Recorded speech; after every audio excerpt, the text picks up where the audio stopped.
to remove the ovaries or the uterus, cancer treatments like chemotherapy, or a genetic reason. Sometimes the reason is unknown. And it is when your periods stop due to lower hormone levels. It usually affects women between the ages of 45 and 55. It can happen earlier. And menopause can result in symptoms like anxiety, mood swings, brain fog, hot flushes, and irregular periods. These symptoms can start years before your periods stop and carry on afterwards.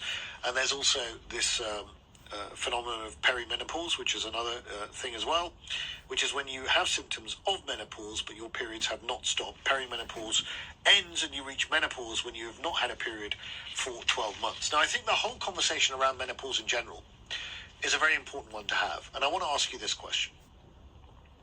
How has the menopause affected you? How has the menopause affected you? 0345 6060 973, text 84850. I want to hear how it has affected you in terms of some of the elements and some of the symptoms and features that I've just outlined. How has it been for you? Number one. Number two, how have you actually approached it and dealt with it? Medically, but not only medically, it could be more generally as well. It doesn't have to be medical intervention, but if it is medical, have you taken hormone replacement therapy, HRT? And if so, did it help you? Was it high dose? Was it low dose? What conversations did you have with your doctor around it? I'd like to hear a little bit more about this whole HRT issue, because it seems to be a really hot debate. I mean, there's another piece. Also in the Times, why HRT is safe, but super high doses may not be. This is from a month ago by Dr. Philippa Kay.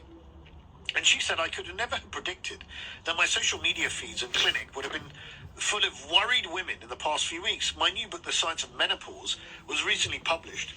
So I expected a healthy discussion around the menopause, but people were getting in touch with me for other reasons. She references the BBC Panorama programme, The Menopause Industry.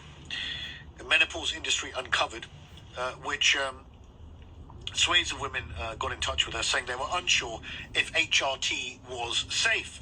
So this whole debate around HRT is a live one, I can tell you.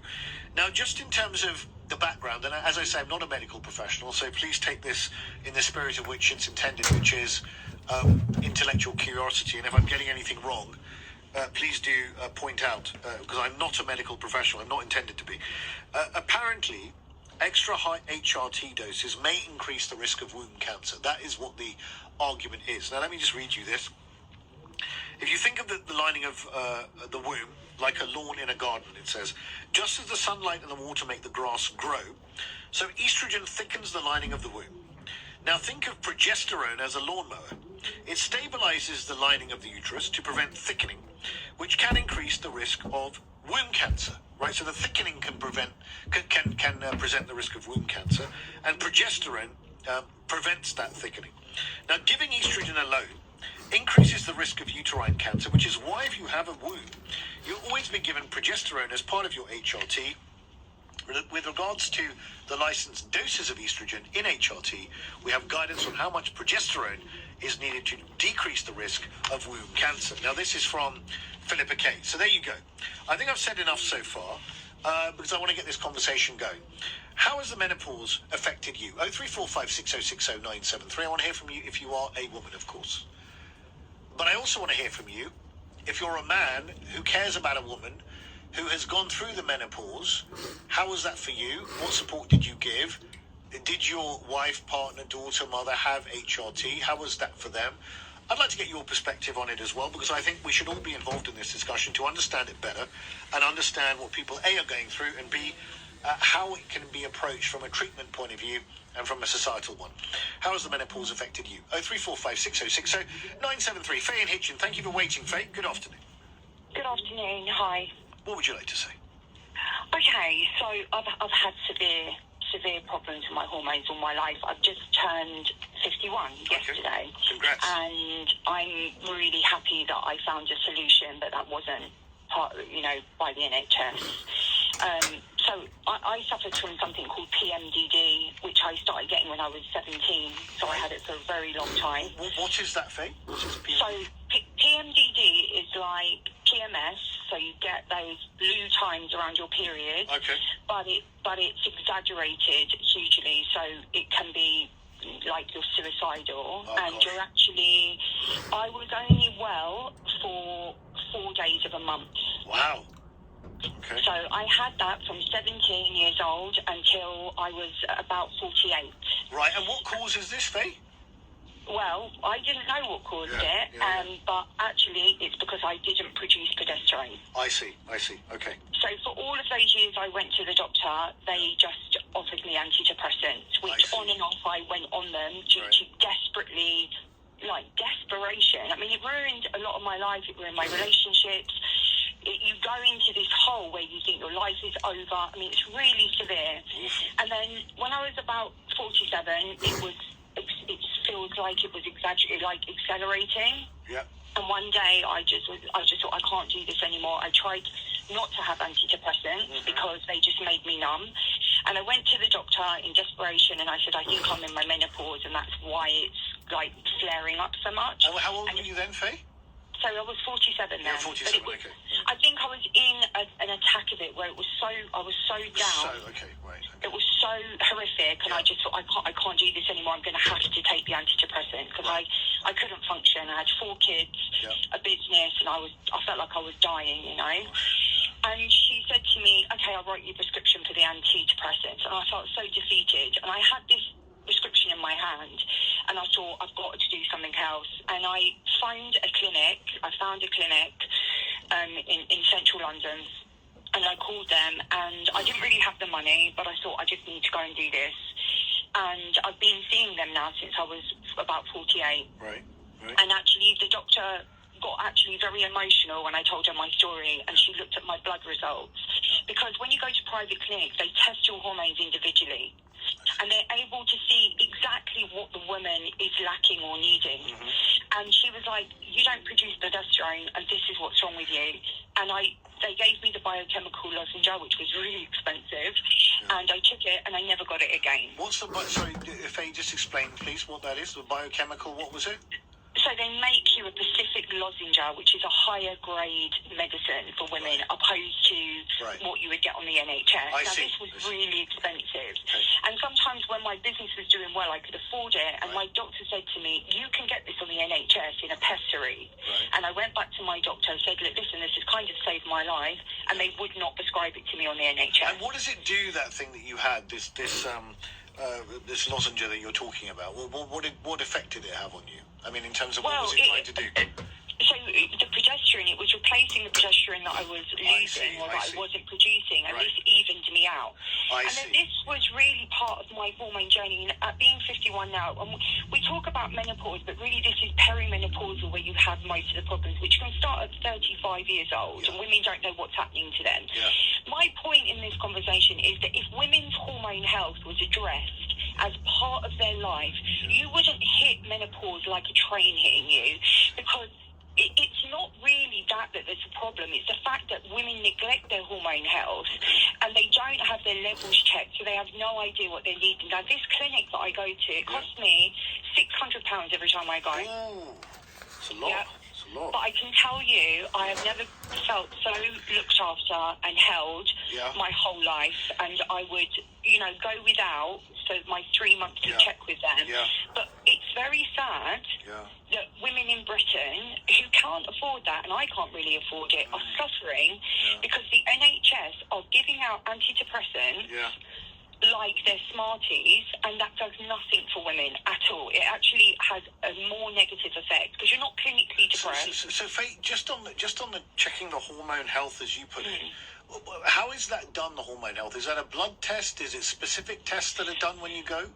Yeah, so I have a blood test, and that really looks at everything from my thyroid as well, which I really suffer with my thyroid. And see, this is the thing: if thyroid health isn't, all of the symptoms that women get in their menopause could be other things. I see. It can be due to your thyroid not doing, because your thyroid controls everything. Yes. So when these things are not monitored properly, like now, for instance, I'm now 51, so I am I'm very late, but I'm going into perimenopausal.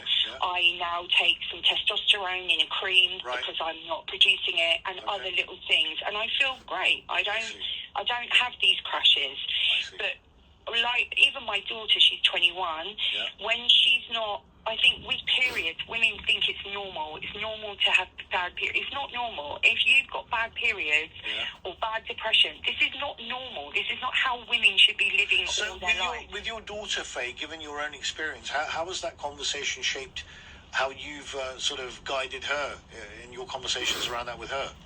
So with my daughter, if she gets terrible cramp, I am paying for her to go to the clinic because I don't want my daughter to suffer. Where it can be something so small that she's not producing, but can change her life. Like, I cannot tell you how many years of my life this ruined. And no time, you sit in front of the doctor and they just give you antidepressants. Antidepressants are incredibly damaging for women. And I know, I work with women, and I know so many young women who are in their 20s who are taking antidepressants and anti-anxiety tablets their whole life. There could be other issues fundamentally going on. Huge amount of issues. So I think that hormone health is something that should be looked after with women, and they should invest more money in it. And we shouldn't have to be paying £600 to go and see a private doctor. What a powerful call. What a powerful educational call. Faye, thank you for picking up the phone and explaining all of that. I'm very grateful. How has the menopause affected you? Have you had HRT for it? If so, what was that journey like? I want to hear from you. And if you're not a woman, how has the menopause affected your partner, sister, mother, daughter? 0345 6060 973, text 84850. Ali Mirage on LBC 220. LBC.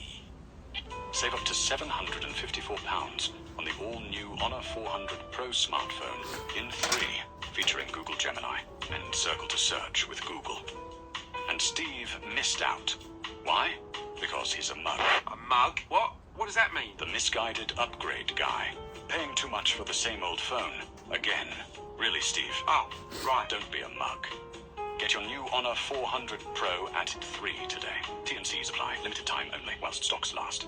Chase is the digital bank you can rely on, with helpful 24/7 customer service. So I can speak to a real person anytime?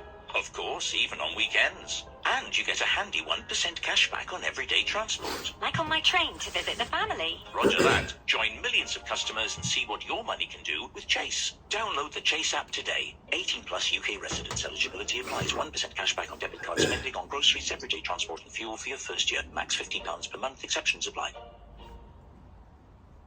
Christmas is coming. You're either hosting the crowds at home They'll be here any minute. or driving to guest at the in-laws, streaming movies in the front room or cartoons in the back seat, prepping the party playlist, or making your way on Maps. Rerouting again. So whether you're hosting or guesting, you need the UK's best mobile network and broadband technology. EE does more.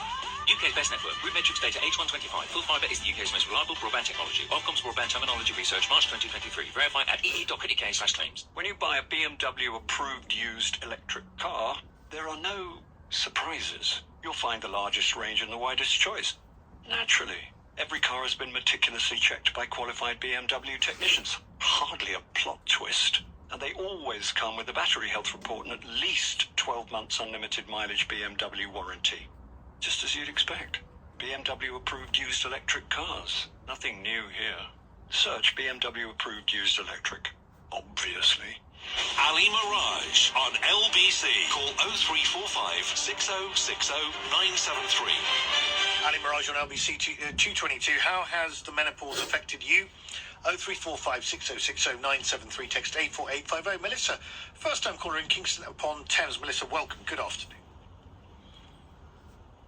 Melissa? Hello, hi. Can hear you. What would you like to say, Melissa? Welcome. Hello, can you hear me? Loud and clear. What would you like to say? Hello, hi. Yeah, thank you for having me on.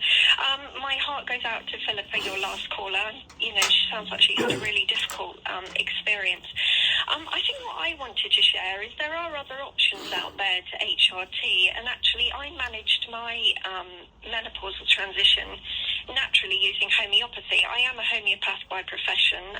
I've been in practice for about 16 years now. Being quite healthy, it was quite a surprise to me that I got hit with the symptoms I did.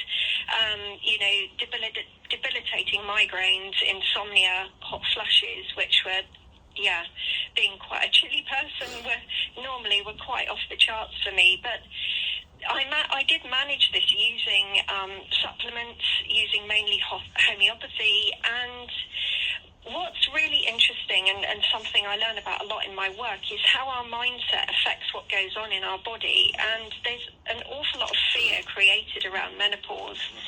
And what really helped me through this time was understanding that it is a natural transition that we go through.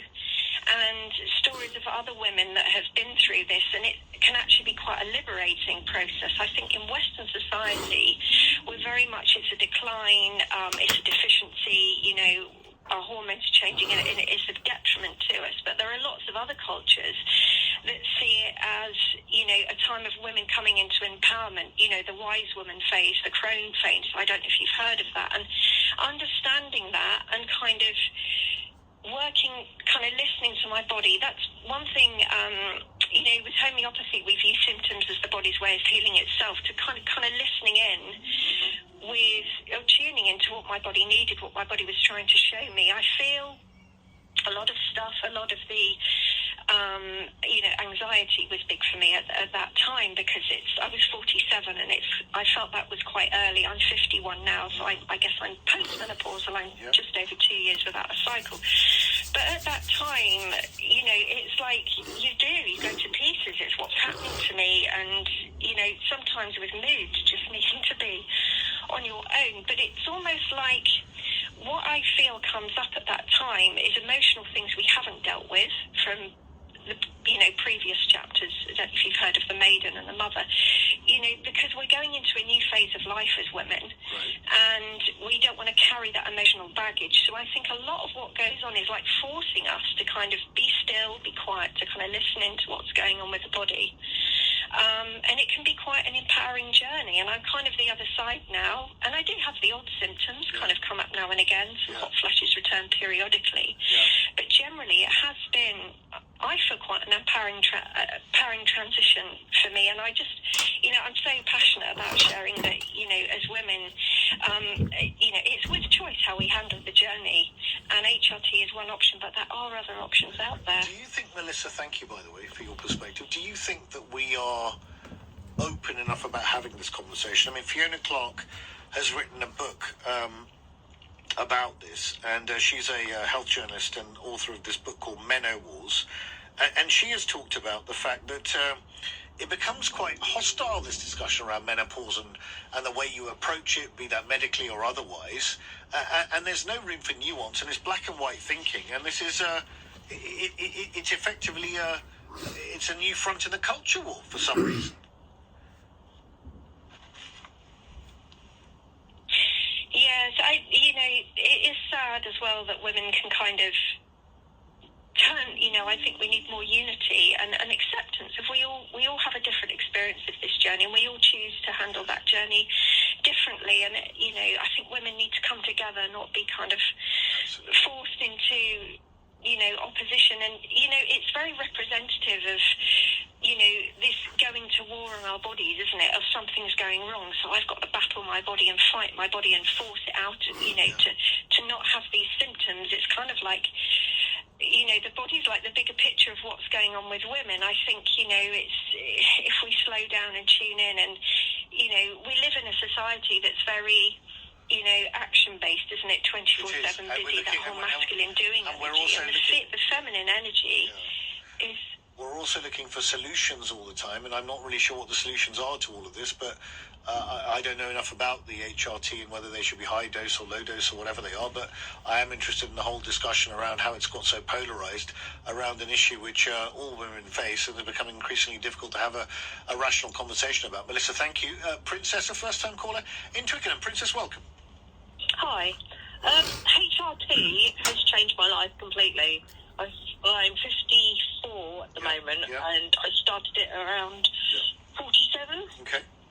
And it's the symptom management and feeling more like a human being, a woman as a human being, is quite empowering. Yes. And can you just explain a bit about how it happened, how you discuss this with your doctor, what the hormones are and what the dose is broadly, that kind of thing?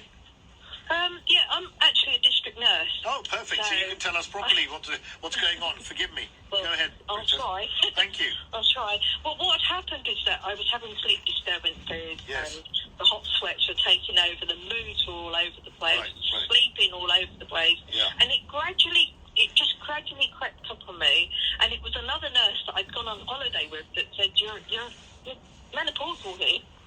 You do realise that? How old were you then, Princess, if you don't mind me asking? I was 47. I see. Okay, fine. Yeah. Yeah.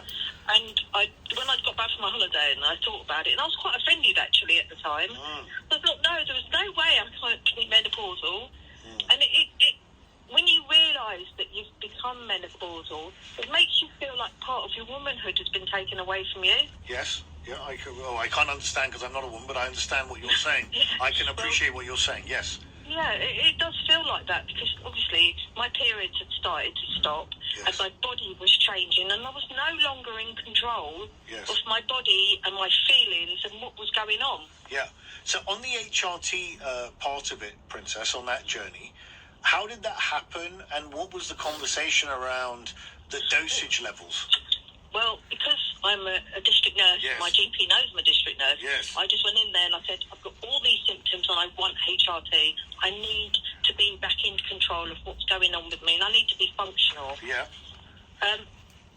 Thankfully, my GP didn't say you need this and you need that. She just asked me about my periods, which had virtually stopped. And I didn't want, she said, you understand the risks, like the risk of DVT. And the risk of deep vein thrombosis? Yes. But from taking, that's a risk from this?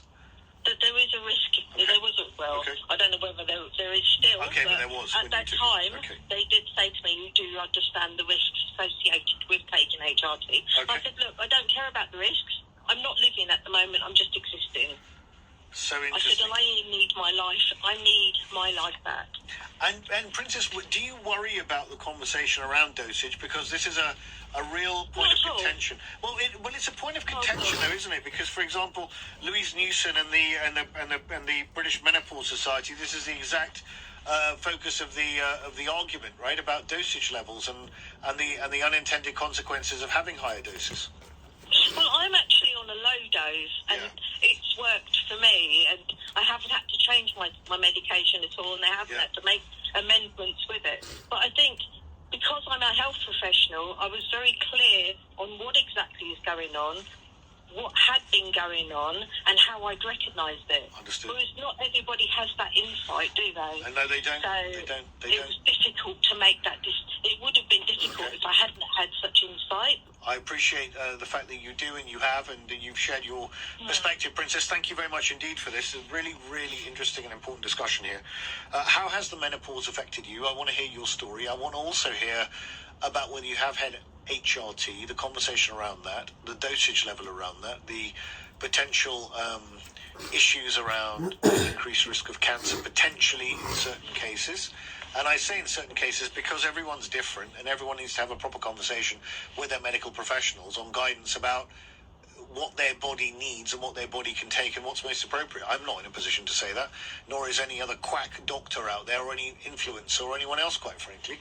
This is a conversation that needs to be had very sensibly and in a measured manner between the individual concerned and their medical professionals around them, I would have thought. How has the menopause affected you? 0345 6060 973, text 84850. After the news headlines, we'll be getting an update on Poland's growing economy and the fact that it's on the path to join the G20. But first, at 2:32 rather, the news headlines with James Kitchen. Volodymyr Zelensky has confirmed the Ukrainian delegation is on its way to the US as part of efforts to end the war with Moscow. It comes hours after officials in Kiev reported a Russian drone and missile attack on the region, killing 3 people.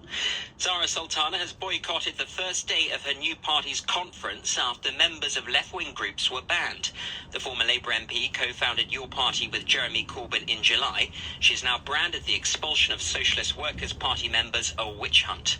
And asylum seekers will be banned from using taxis for most medical appointments. From February, taxpayer-funded journeys will have to be approved by the Home Office. LBC weather cloudy across England and Wales with heavy rain moving northeastwards, drier and brighter in Northern Ireland and Scotland with highs of 11 degrees. This is LBC. The EasyJet Black Friday sale just got bigger. Now up to 20% off flights. Long weekend in Florence, anyone? Or maybe a ski trip to Switzerland. Don't miss out. Sale ends Tuesday. Book now at easyjet.com. Get out there. Selected dates. Sale ends 11 p.m. the 2nd of December. T's and C's apply. Save up to £754 on the all-new Honor 400 Pro smartphone in 3, featuring Google Gemini and Circle to Search with Google. And Steve missed out. Why? Because he's a mug. A mug? What? What does that mean? The misguided upgrade guy. Paying too much for the same old phone. Again. Really, Steve? Oh, right. Don't be a mug. Get your new Honor 400 Pro at 3 today. T&Cs apply. Limited time only, whilst stocks last. While all the Whos of Whoville were at McDonald's eating, the Grinch from his lair started plotting and scheming. Gherkin-flavored fries and odd socks will send them crackers. So try the Grinch's new meal and head down to Macca's. Until 4th of Jan from 11 a.m. Price and participation may vary while stocks last. Grinched for adults. When you buy a BMW approved used electric car, there are no surprises. You'll find the largest range and the widest choice. Naturally, every car has been meticulously checked by qualified BMW technicians. Hardly a plot twist. And they always come with a battery health report and at least 12 months unlimited mileage BMW warranty. Just as you'd expect. BMW approved used electric cars. Nothing new here. Search BMW approved used electric. Obviously. Brands that use radio are 49% more likely to get noticed. Amplify your advertising at radiocentre.org, assuming you want to get noticed. This is LBC with Ali Mirage. Call 0345 6060 973. Text 84850. Alexa, send a comment to LBC. Ali Mirage on LBC 235. How has the menopause affected you? 0345 6060 973. Text 84850. Fascinating conversation on this very, very important timely one as well. Please keep your calls and texts coming on that. One story that caught my eye in the Times. Poland, an economic miracle at the heart of Europe. Hollowed out by 50 years of communist rule, Poland has transformed itself into a powerhouse. But can it avoid the mistakes of other Western nations? Joining me to discuss this is Matthew Day, editor at TVP World, a Polish public television broadcaster. Matthew, thank you very much indeed for joining me. It was all the rage a few years ago that we would be having a lot of Poles coming here to work in the construction industry and other parts of the economy. Many of them have decided to stay put because the economy is actually doing extremely well. Yeah, that's very true. And actually, they're not only staying put, apparently Poles are coming back now because the economy of the country is becoming very attractive. There were some figures out earlier this autumn, and they're saying like Germany, more Poles are coming back from Germany than going in the other direction. That's like the first time for, I don't know, maybe ever. And Germany, of course, has always been a very popular destination for Poles because it's right next door.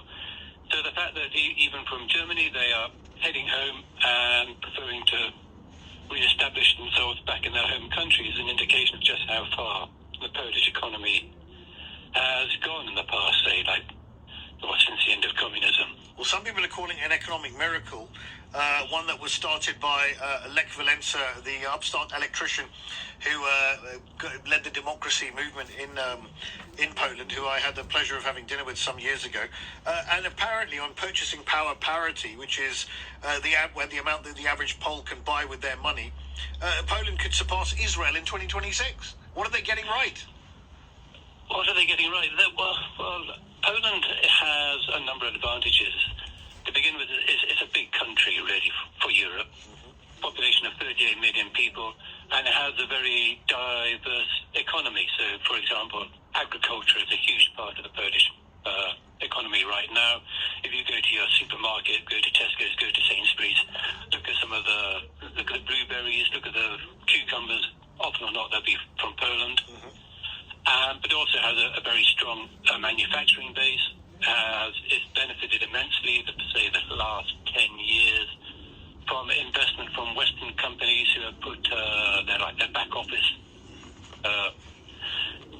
resources within the UK, so like accounting, in Poland, so they shifted them from the UK to Poland, so like accounting, PR, etc., all done in Poland now. And that's created a very strong economy. As I said, it's diverse, so if some element takes a whack, the rest of the economy can keep on chugging along.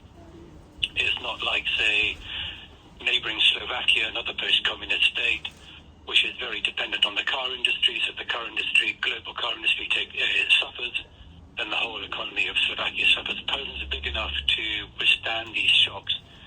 And of course, you have to keep in mind that Poland was starting from a very, very low base. Go back to 1989, it was a very poor, a very shabby country, so the only way was up. But what's been remarkable is that the consistency of that increase, and it hasn't faltered at all. Like even during the global crash, what was it, 2008? They called it the island because Poland was the only European economy that did not go into recession. Do you think it could knock on the door of the G20, which is being discussed? I think it will do eventually because the Polish economy is still growing, is still strong, and okay, there will be challenges at some point, but for the time being, no, the Polish economy is good, and so at some point, it should be let into this sort of more prestigious club like the G20. Well, we should watch it with great interest, and certainly more polls going back, including one of my dear friends who was working in the City of London in finance, has gone back because the opportunity set in Poland is absolutely huge. Matthew, thank you. Matthew Day there, editor at TVP World, a Polish public television broadcaster. Back to my question, how has the menopause affected you? 03456060973. Sarah, a first-time caller in Kettering. Sarah, welcome. Good afternoon. Hello. What would you like to say? I'm 36 and going through some changes. It all sort of started with my sleep. I was waking periodically in the early hours. I would get night sweats, and at first I attributed, because I've got a thyroid condition as well. I see. So I thought it was that. Going on, my thyroid's stable. I'm still getting these symptoms. Anxiety is just off the scale. But because of my age, it's just looked over. I was, by one male doctor, was told I shouldn't be anxious on all the medication I'm on. And I just feel so unheard. You shouldn't be anxious on all the medication you're on. No. Right. Okay, wonderful. Okay, carry on, please. Yeah. So, going along to now, we'll go to gynecology, and the lady asks for my symptoms, I give her them all, and she looks at me and says, but at 36, going on, she does one FSH test. What is that? What is that, Sarah? Sorry. It's a female stimulating hormone. I see. Okay. That's yep. what, you know. Okay.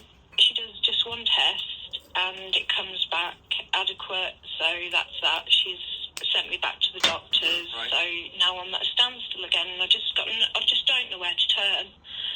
Well, is your contention that? What is your contention, Sarah? Do you feel that there's some hormonal issue that needs to be looked at there? Is that the concern? Massively, yes. Right. My mood swings are just off the scale. They've given me tablets to help me stay asleep at night. Right. It's just another antidepressant, a different one. I see. I'm also getting some of the strange symptoms, sort of the cotton mouth, weird feelings on my skin. I'll be freezing cold one minute, the next I'm sweating. It's just... it's changing me completely as a person, and it's just hard. Well, I'm just going to refer you back to what Faye was saying as well, because she was given antidepressants, where she actually had underlying hormonal issues, and was talking about the importance of hormone health, which she now has to pay 600 quid a quarter to go and have checked, which she shouldn't have to do. This should be something that the NHS should be providing, I guess, to support women in this particular process. Sarah, best of luck with the actual discovery of how to handle this, and thank you very much indeed for calling in. I do appreciate it. Fiona, a first-time caller in Richmond. Fiona, welcome. Thank you very much. What would you like to say, Fiona? I'm the one who wrote the menopause book that you referred to. Oh, God, Fiona, what a pleasure. Please, explain. Go on, take your time and explain. This is great that you've called in. Thank you. Basically, I started looking at menopause, 7 or 8 years ago, and during the COVID period, spent most of my time interviewing experts every night. And in the beginning, it was a really collegiate group of people who were coming together to make women's health better. Yeah. But then what I noticed over time was that it started to really fracture and really divide, with people saying things that the British Menopause Society and other societies said were quite evidence-based. Right. And people started to get very, very confused. And that's been a theme that I've been, the last few callers that I've been listening to while I've been waiting, is this sort of lack of being heard, lack of being understood, and the big thing that resounds out of all of that is a lack of education for GPs when it comes to menopause. I even had a woman tell me the other day that her GP had told her that menopause was just a fad and she should get over it. But we do know that women quit their job, they can become suicidal in their lives. It doesn't happen to everybody, but a lot of women really can suffer through it, and they do need to get the right advice and the right treatment for it. But that's very difficult when you have a medical profession that either doesn't take it seriously or isn't well educated on it as well. Fiona, I'm very delighted that you've called in on this, because just explain the wars part. You wrote this book called Menno Wars. Is it my sense of doing some cursory research around this and listening to callers and just investigating this a bit, is that there is a whole other debate going on around about hormone replacement therapy and levels, and it can get quite aggressive and quite polarized, rather than focusing around what every individual needs, and every individual is different, and their needs will be specific and tailored to them. There seems to be a debate about whether it should be high dose, low dose, no dose. I mean, what's going on here, Fiona? Yes, that's a $64 million question. It is a debate, and it is polarised, absolutely. We have basically, the guidelines say at the moment, use the lowest dose that is effective to somebody. And why is that? Why is that, Fiona? Why is that? But you don't necessarily, even most people will do quite well on the doses that are recommended. There are some who will be poor absorbers, and they will either need to go through this, this constant changing of things every few months to see what they do absorb, or they may need higher doses. But then there comes a message with this then, it's sort of like, well, everything comes down to my hormones then.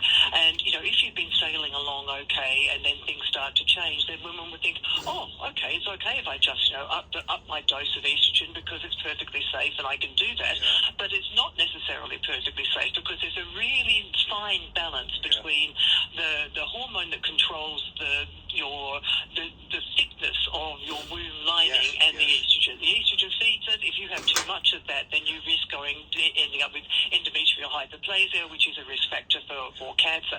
So you've got to make sure that everything is in balance. You can't just sort of take these things into your own hands. But the messages get very mixed when they come to people, and I think probably one of the ones that is the most mixed at the moment is being on HRT will prevent you from getting dementia. We've had a few doctors in the US coming up and saying if you're not on HRT, that your brain will... That one. Wow. I know. This is where I start to get really angry.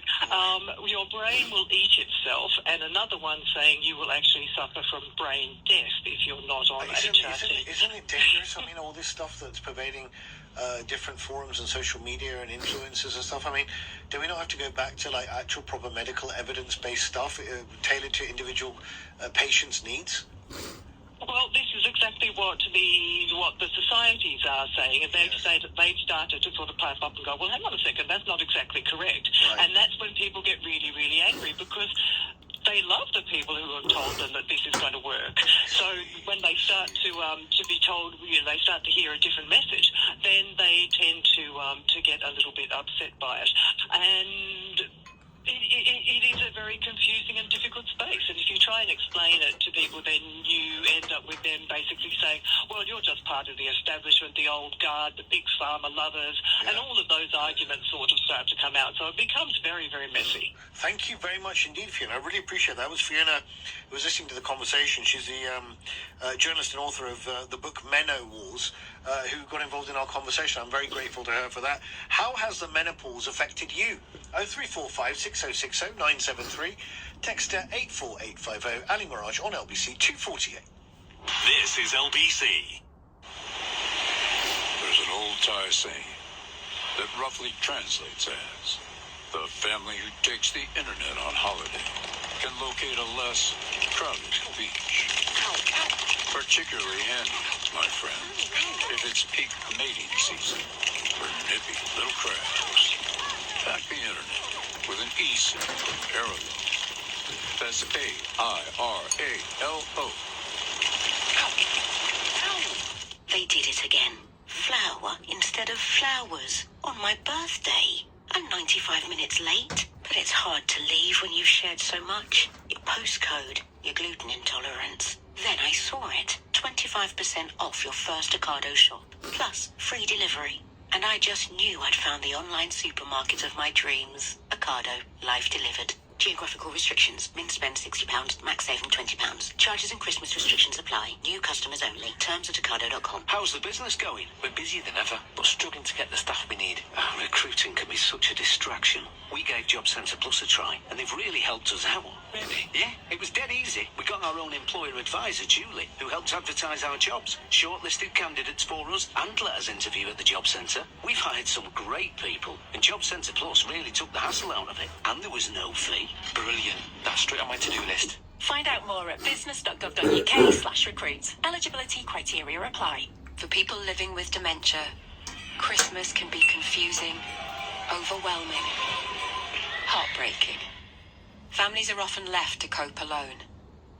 But you can help a family reimagine Christmas. Donate to Alzheimer's Society and you can help provide practical support, expert advice and crucial companionship this Christmas. It will take a society to beat dementia, and we can't do it without you. Search Alzheimer's Society and donate today. Ali Mirage on LBC. Text 84850. How has the menopause affected you? Ali Mirage, 250 on LBC. Peggy says this: I'm now 84 years old. I had a hysterectomy at 34, so I've been taking it for 50 years. For the last 20 or so years, I've taken a low dose and every other day. However, when I had to stop for an operation, all the symptoms came back and I was glad to take it again. I'm now very fit. Thank you, Peggy, for that. Chris, a first-time caller in Cheshunt in Hertfordshire. Chris, good afternoon. Good afternoon. I'd just like to speak about the experience from a male perspective. Yes, please. My wife, she's a lovely woman, but recently, hopefully we're coming towards the end of the menopause, but, I mean, sexual activity has virtually ceased. Our marriage is more practical than emotional at the moment, and you know, there's the old saying, you can wake up with a different woman every morning, even if it's the same woman in terms of moods, but it's like I have someone at home with multiple personalities now, and lots of sort of waking up in the middle of the night, getting up at 4:30 in the morning, which obviously affects my sleep. And obviously I sympathise and empathise. I'm glad that I don't have to go through this, but it's certainly very different to how I ever imagined it would be. There's a lot of differences.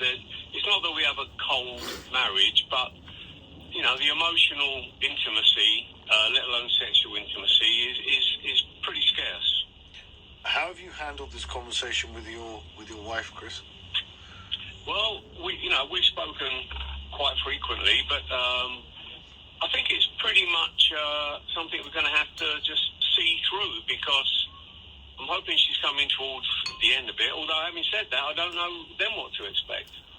How long has this been going on, Chris, in terms of the period of time? 8 years, I think. 8 years, okay. So yeah. Was that including the perimenopausal period as well, then, as well as part of this, potentially? Well, Yeah, I would say so. But it's just it's something that I don't think men get any education on at all. Well, this is why I think it's so important for us to have this conversation.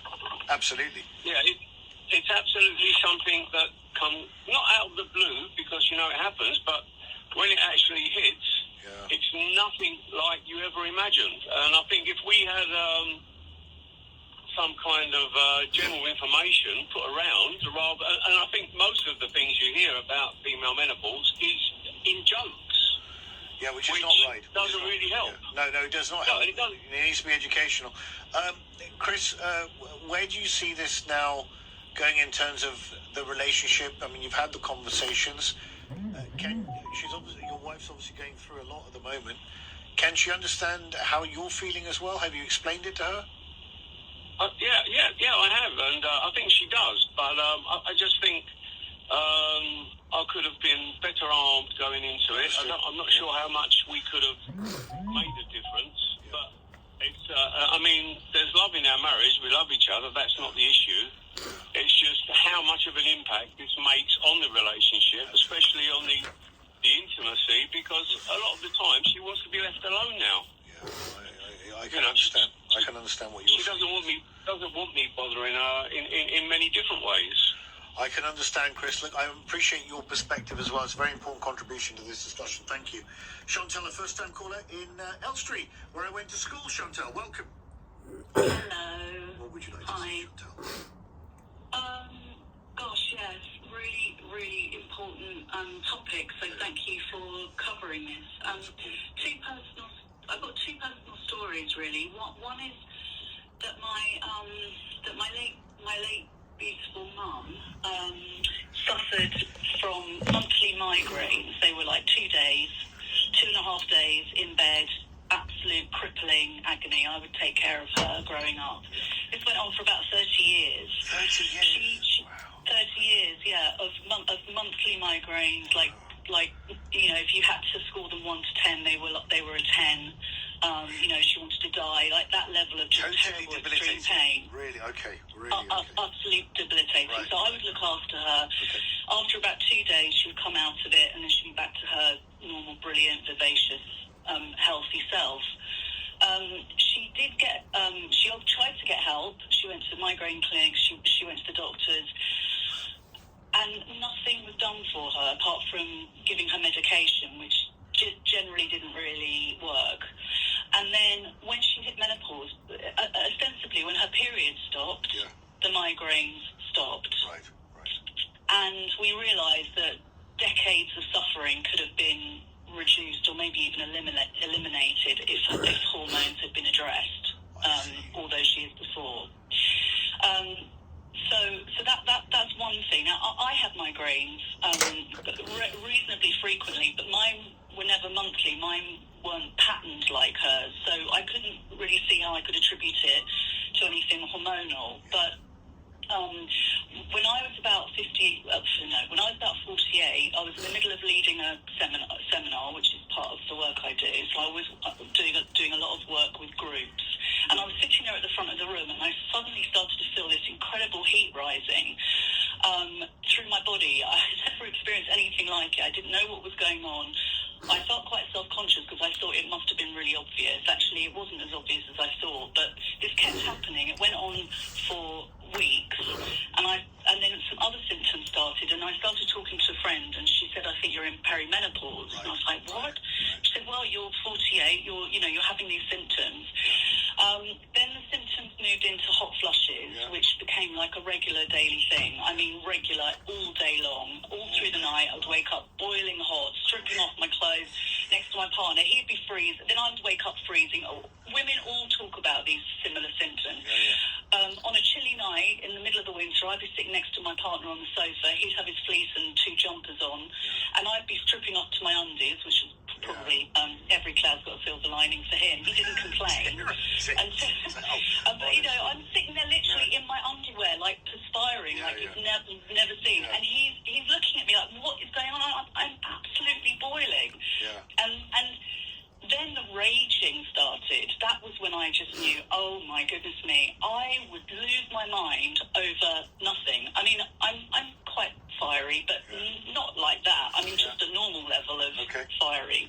But I was just becoming someone I didn't recognise. And then my migraines began to ramp up to a level of just I've never experienced before, 2-3 times a week with a major migraine. And have you been have you been addressing it in any way, Chantal? I'm sorry, I've only got about 20 seconds. I wanted to hear. Yeah, so, I went to the doctors and they were absolutely brilliant. And yes, I eventually got put onto HRT. But I have a real issue with one of the previous callers saying, you know, taking the narrative of tuning into your body, being more healthy, you know, this is a natural... Yes, it is natural, but for a lot of women, a medical approach, an approach of regulating hormones is what they need. And what's happening is that they're not necessarily getting that. And also a lot of my friends have been prescribed antidepressants when they should be being prescribed HRT. Chantal, thank you. Very, very powerful contribution.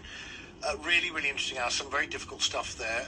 I think we should give the Samaritans number in case you need it, 116123, but also the importance of seeking proper medical help as well if you need it.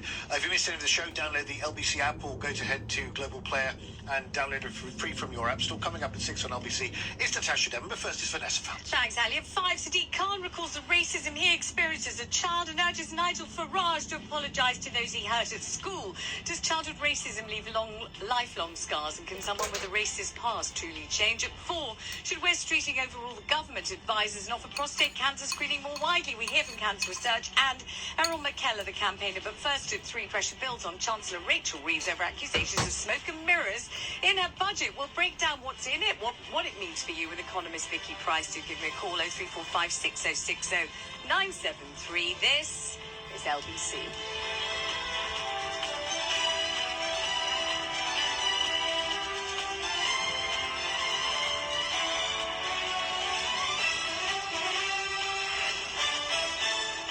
On your radio, on the LBC app, and Play LBC. leading Britain's conversation. This is LBC. From Global's newsroom at 3 o'clock. Volodymyr Zelensky's announced a delegation headed by his Security Council chief is traveling to the US for peace talks. The Ukrainian leader says they're to hammer out the results of recent negotiations over Donald Trump's plan to end Moscow's war. President Zelensky's chief of staff resigned yesterday after anti-corruption investigators raided his home. Christopher Miller is the chief Ukraine correspondent for the Financial Times. He told LBC Andriy Yermak was a key figure. He was in every meeting, in national security meetings, military meetings. He made military decisions. He appointed people to the government, right? And so Zelensky is going to have to learn now very quickly at this really pivotal moment when, as you mentioned, the Russians are pressing ahead in their invasion. There are these, high-stakes peace talks with the United States and Moscow. And he's going to have to now, Zelensky, figure out how to go forward. Zara Zoltana has boycotted the first day of her new party's conference after members of left-wing groups were banned. The former Labour MP co-founded Your Party with Jeremy Corbyn in July, but its launch has been marred by infighting. She's now branded the expulsion of Socialist Workers' Party members a witch hunt, but will return for her speech tomorrow. The Home Secretary's announced a ban on asylum seekers using taxis for most medical journeys. It'll be restricted to exceptional cases such as physical disability, pregnancy or serious illness, and those will require government approval. Shabana Mahmood's announcement follows an investigation which found widespread use of cabs by migrants, including for long journeys. Airbus planes around the world are undergoing urgent updates after a software issue grounded thousands of flights. It suggested intense solar radiation could interfere with onboard controls, but aviation expert Anita Mendriata told LBC British flyers have got off lightly. If we look at it, for instance, in the UK, it's been minimal. France a little bit more because Air France is very much an Airbus customer, but what's frightening is if we look at the States, and that's where this Thanksgiving weekend, which is the highest travel, it's 41,000 flights a day on Saturday and Sunday. So that's where the airlines are on the front line of the disappointment and anger of travellers. And yellow warnings for heavy rain are in place until midnight for parts of the Midlands and East Yorkshire. Forecasters say 20 to 30 millimetres is expected to fall. That could rise to 60 millimetres in some places. LBC weather cloudy across England and Wales with heavy rain moving northeastwards, drier and brighter in Northern Ireland and Scotland with highs of 11 degrees. From Global's newsroom for LBC, I'm James Kitchen. is LBC from Global, leading Britain's conversation with Vanessa Feltz.